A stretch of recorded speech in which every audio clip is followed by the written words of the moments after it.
So hello there. I just wanted to make another quick video. I won't keep you for long.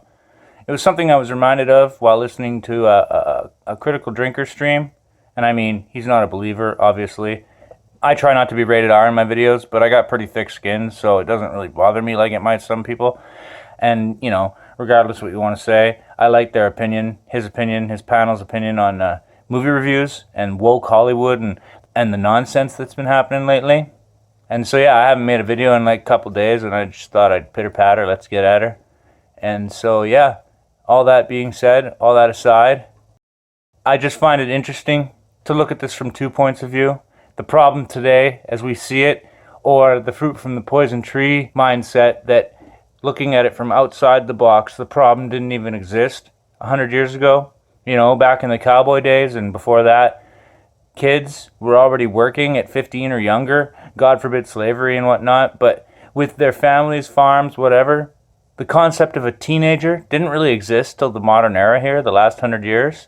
It's not that old of a concept. But then you add the public schools in the 50s, starting to teach godless evolution and all the nonsense Luciferian do-it-thou-wilt mindset.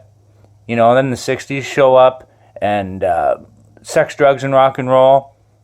Films, pop culture, music did the rest, and it changes our children's very mindset for life. And yet, even another interesting thought, what the toys we let our kids play with tells a lot about a culture, you know, or even at that, the mindset. And there are only 2 chromosomes, so I'll just say, when a boy plays with, say, a Batman figure, he wants to become Batman and fight the Joker or whatever, or play act out with his toys. But if a girl has a Batman figure, chances are he's having tea with the rest of her dolls. I don't mean to be stereotypical, but typically girls want the thing to become them, and boys want to become the thing. And that's just the way people are hardwired.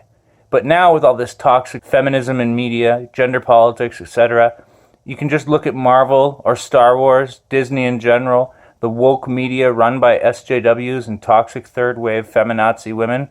No offense, but it explains why the whole hero fantasy genre in movies and TV is tanking, like tanking hard. They're trying to turn all the heroes into maidens and all the maidens into heroes. But like I said, none of these concepts, none of these problems even existed 100 years ago.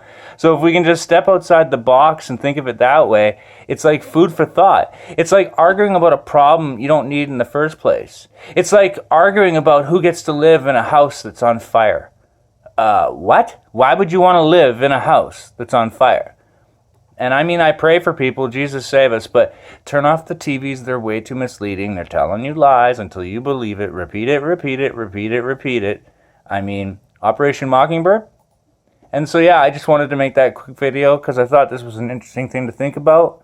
Not only about how toys and how early childhood development will impact the way their behavior is the rest of their life, much less slutty music videos and gangster rap telling kids that it's okay to just defile the world. I mean, think about these things. It's food for thought, right? So I'll just say, peace out, baby.